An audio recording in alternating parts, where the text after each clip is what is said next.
Good morning everyone. तो आज हैं हम ओरछा में। तो ओरछा का जो ये आइलैंड है ये दो नदियों से घिरा हुआ है, बेतवा नदी और जमनी नदी। तो आप दूर देख सकते हैं वहाँ पर वो चतुर्भुज टेम्पल है। और ये है ओरछा का किला।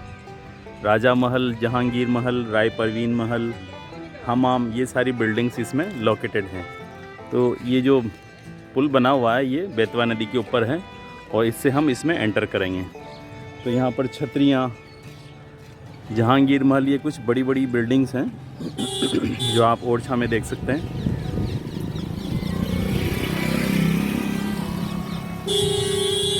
बुंदेलों का राज पहले गढ़कुंडार में हुआ करता था। गढ़कुंडार से एक बार राजा रुद्र प्रताप सिंह टहलते हुए इधर आए और उन्होंने देखा कि ये जो टापू टाइप एरिया है ओरछा ओरछा के नामकरण की भी एक कहानी है कि कोई ऋषि हुआ करते थे। तो राजा के द्वारा जो पहला शब्द निकला ओछा, ऐसे कुछ घटनाक्रम में, तो उससे इसका नाम ओरछा पड़ गया। तो आप देख सकते हैं छोटी छोटी दीवारें हैं, ज़्यादा किले की बड़ी नहीं, क्योंकि नेचुरल डिफेंस इसका इतना है कि इसके लिए ज़्यादा बड़ी दीवारें करने की ज़रूरत नहीं है। और ये मुग़लों के हमेशा मनसबदार रहे, वीर सिंह बुंदेला के समय से, मधुकर शाह के समय से। तो इन्हें ज़्यादा बड़ी बिल्डिंग्स बनाने की, ज़्यादा बड़ा परकोटा बनाने की ज़रूरत नहीं पड़ी। ये आप देख सकते हैं जो तलहटी है ये बेतवा नदी, और ब्यूटीफुल लैंडस्केप है पूरा। जिस तरह से झांसी है, बुरहानपुर है, इसका सब जगह पूरा whole city is dotted with the old buildings. So here we go inside. See,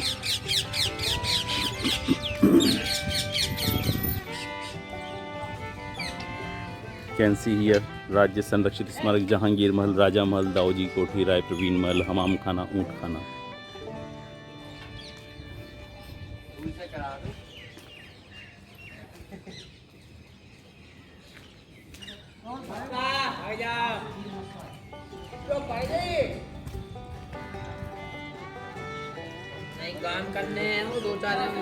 तो यहाँ पर मैप है ओरछा हेरिटेज वॉक का।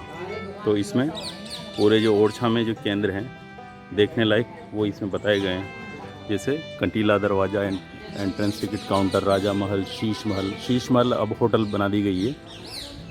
रायमंदोजी कठी, open theatre of Indrajit Singh, तमीरात की कोठी, हमीर की कोठी, बारूद खाना, बकास राय की कोठी, पुरुषोत्तम दास का मकान, दरोगा की कोठी, ऊंट खाना, जहांगीर महल, हमाम खाना, शाही दरवाज़ा, तीन दासियों की समाधि, सिद्ध बाबा की गुफा, यज्ञशाला, पंचमुखी महादेव मंदिर, राधिका बिहारी मंदिर, वाराणसी राम मंदिर, Shiv temple, Rai Praveen Mahal, Ghudsal and Ojha house, रसालदार की कोठी, श्याम दो की कोठी एंड तोपखाना। So these are the buildings located in the Orchha. Okay, let's go inside.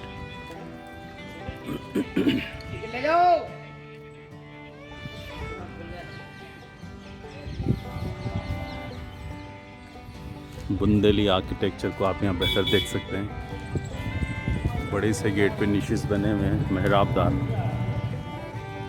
और ये यहाँ पर हर गेट के पास एक पूज्य स्थल होता है। तो यहाँ पर गणेश जी का पूज्य स्थल है, यहाँ पर पूजा की जा रही है। Possibly this is a well. Let's go inside.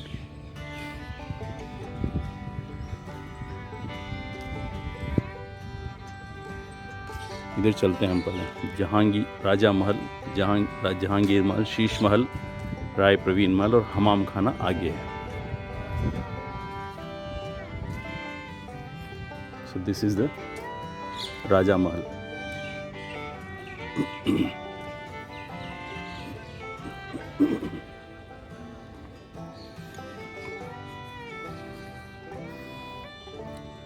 राजा महल शुरू किया गया था राजा रुद्र प्रताप सिंह द्वारा, और वो इसको फिनिश नहीं कर पाए, फिर उनके पुत्र ने इसको फिनिश किया। और इसमें काफ़ी बिल्डिंग्स वीर सिंह बुंदेला ने भी ऐड की थी। और वीर सिंह बुंदेला ने जहांगीर महल बनवाया था। कि वीर सिंह बुंदेला की और जहांगीर की काफ़ी अच्छी दोस्ती हुआ करती थी।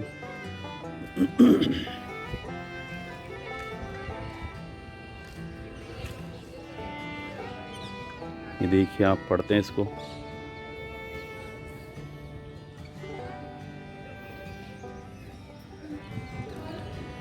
सन 1531 ईस्वी में रुद्र प्रताप 1501 से 31 ईस्वी में बुंदेलखंड की राजधानी को गढ़कुंडार से नई राजधानी ओरछा में स्थानांतरित किया।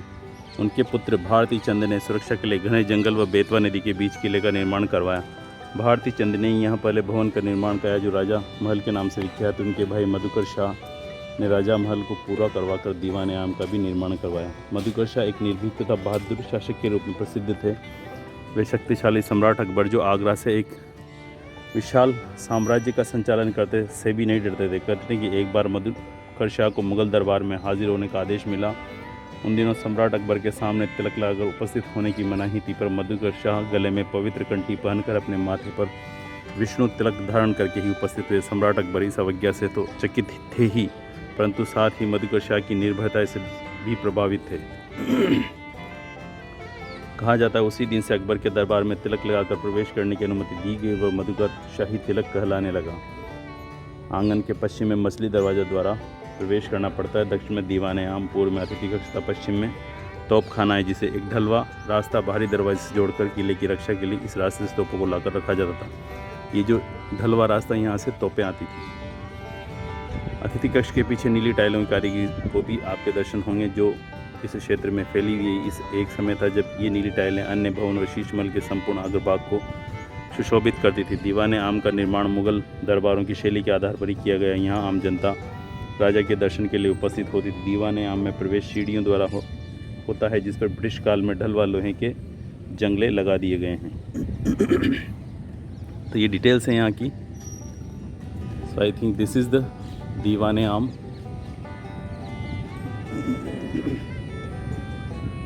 ब्रिटिश काल के ढलवा लोहे के जो गेट्स है वो यहाँ पर लगा दिए हैं। ये ऑडियो होता होगा यहाँ, ऑडियो ट्यूब, जिसमें नंबर 2 पर ये दीवाने आम होगा। विशाल महल बनाए गए हैं। दीवाने आम के मोटे मोटे पिलर्स हैं। अब इसमें आप देखिए जो राजा की गद्दी हुआ करती थी वो लेफ्ट हैंड साइड में हुआ करती थी। सो अगेन वहाँ देखिए, क्योंकि राजा वहाँ से सभी को देख सकता था। ऊपर पेंटिंग्स की गई हैं लेकिन वो समय के साथ ख़त्म हो गई हैं। So let us see it. दीवाने आम।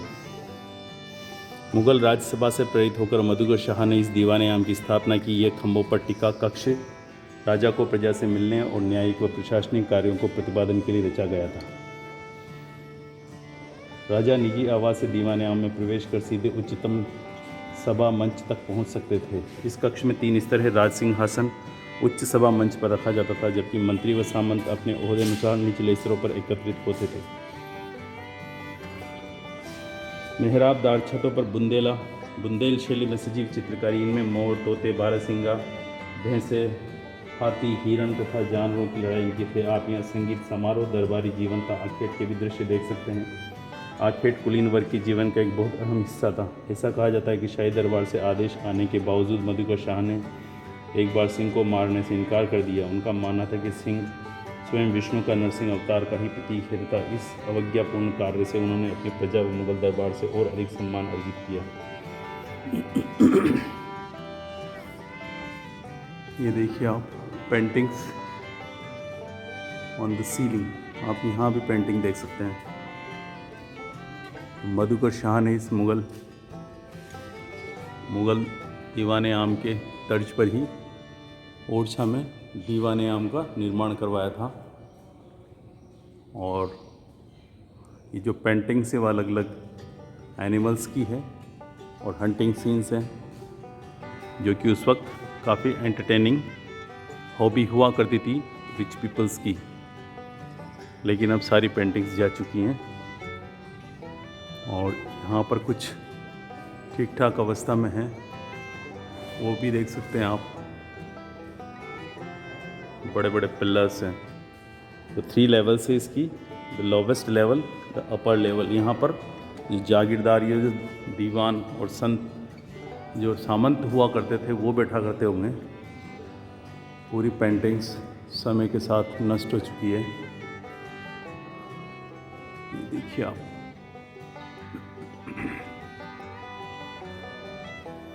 और ये है स्टेप्स जहाँ पर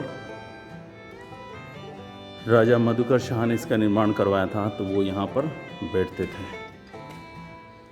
देखिए आज हम जहाँ पहुँच सकते हैं, अगर उस वक्त हम होते तो हम यहाँ पर कभी नहीं पहुँच सकते थे। यहाँ से कभी पूरे ओरछा राज्य का राज्य संचालन किया जाता था। पेंटिंग्स आर नोट, देख सकते हैं आप, ये बुंदेली आर्ट है, उसका एक अलग ही कल्चर डेवलप हो गया था मिनीचर आर्ट का। पूरे महलों के चित्र हैं और ये नारियों के चित्र हैं, भगवान कृष्ण के चित्र हैं, राजा के चित्र हैं। ये जो चित्र थे वो जो जनमानस में दिखाए जाते थे, तो उनको इस तरह से बनाया जाता था कि जो राजा की छवि होती थी एक प्रकार से ईश्वर की छवि हो। तो ये हुआ दीवाने आम। अब आगे चलते हैं। See the big palaces built by the Bundela rulers. Third point. So this is the Shivling. One of the king's idol is also made there. So this is the Diwane-am built by the Madhukar Shah.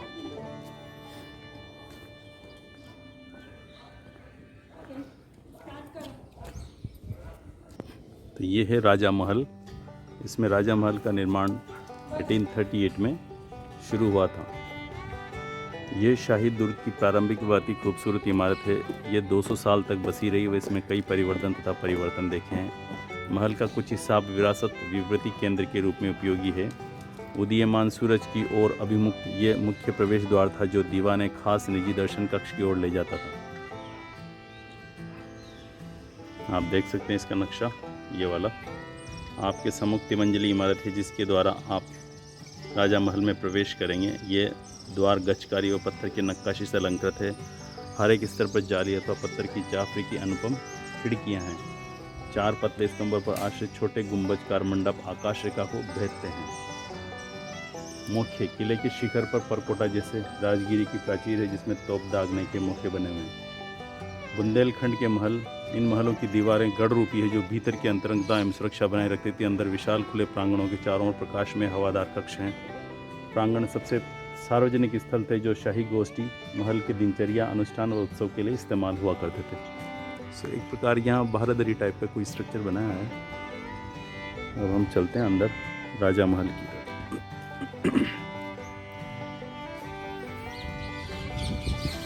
जो रास्ते हुआ करते थे वो 90 degree पर बनाया करते थे, ताकि कोई भी सेना एकाएक आक्रमण नहीं कर सके और उसको संभलने का मौका मिल जाए।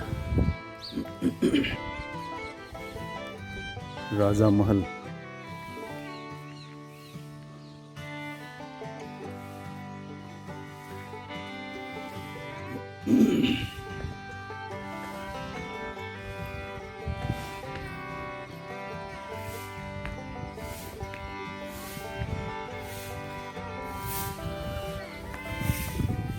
राजा महल के बारे में पढ़ लेते हैं। राजा महल के निर्माण की नींव राजा रुद्र प्रताप सिंह ने सन 1531 में रखी थी, किंतु इसका निर्माण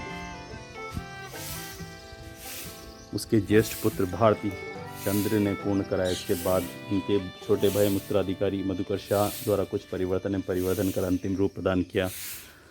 महल 2 भागों में विभक्त है। आवास कक्षों के अतिरिक्त दीवाने खास एवं दीवाने आम इस महल के प्रमुख भाग हैं। इनमें सुंदर भित्ति चित्रों का आलेखन है। इन चित्रों की विषय वस्तु मुख्यतः श्रीमद् भागवत के आधार पर कृष्ण लीला एवं रामायण की कथा वस्तु। इसके अतिरिक्त पौराणिक कथाओं में विष्णु के दशावतारों का सुंदर चित्रण है। मल्ल युद्ध, नायक नायिका एवं राग रागनियों का लोक चित्रण भी महत्वपूर्ण है। भित्ति चित्र 16वीं 17वीं शताब्दी शती ईस्वी की बुंदेली शैली में चित्रित किए गए हैं। आप यहाँ देख सकते हैं, डिटेल्स यहाँ पर दी गई है।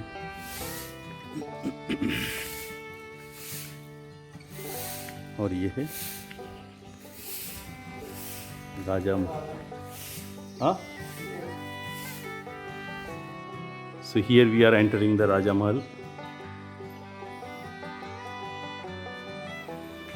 चूने के मटेरियल का प्रयोग हुआ है, इसलिए अब राजा महल के भीतर क्या क्या दिख सकता है हमें। भारती चंद ने अपना निवास, जो महल का सबसे पहले निर्मित भाग था, एक संपूर्ण वर्गाकार में बनाया। यह अब भीतरी प्रांगण है। मुख्य प्रांगण के चारों तरफ के कक्ष राजा, उनकी रानियों, संतानों के निजी आवास थे। इन चित्रित कक्ष, इन खुले कक्षों की छतें स्पंदमान लाल, हरे व पीले रंगों से बने प्रतिरूप और पौराणिक कथाओं के दृश्यों से अलंकृत है। दक्षिणी भाग, यहाँ आप गुसलखाने, शौचालय, विस्नान घरों को देख सकते हैं, जो 500 साल पुरानी मल प्रवाह व्यवस्था से जुड़े हुए हैं। दीवाने खास का प्रांगण, भारती चंद के भाई मधुकर शाह, जिसने दीवाने आम बनाया, ने आरंभिक इमारत में समकोणीय प्रांगण जोड़ा था। राजपूत और मुगल प्रभाव स्तंभाश्रित बरामदे, बारीक गजकारी तथा धनुषाकार मेहराबों में दृश्यमान है। राजा महल में आप विभिन्न प्रकार के मेहराब देख सकते हैं। निचली मंजिल के कक्ष, प्रांगण के चारों ओर के कक्ष शाही परिवार के लिए शीतल एकांतवास प्रदान करते थे। 6 कक्षों की दीवारें व छतों पर बुंदेली शैली में प्रचुर रूप से चित्रित हैं। ये तस्वीरें बुंदेलों के प्रिय विष्णु के अवतारों व रामायण के दृश्यों का उत्सव मनाती हैं। पहली व दूसरी मंजिल पर ऊपरी तलों कुछ कक्षों में भी छतों पर सुंदर चित्र बने तथा उत्कृष्ट जाली कार्य है। So this is what we have in the राजा का महल. Different buildings were built by the different rulers.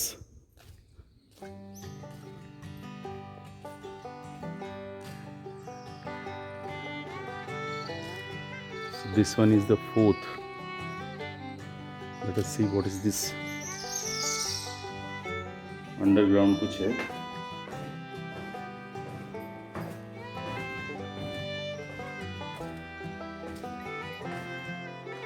Maybe a living space or some storing space. Nothing is mentioned here, but it is very cool here. Big. अंदर तहखाने बने हुए हैं.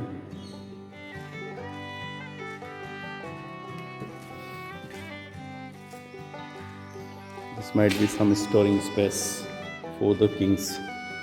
Let us go upside.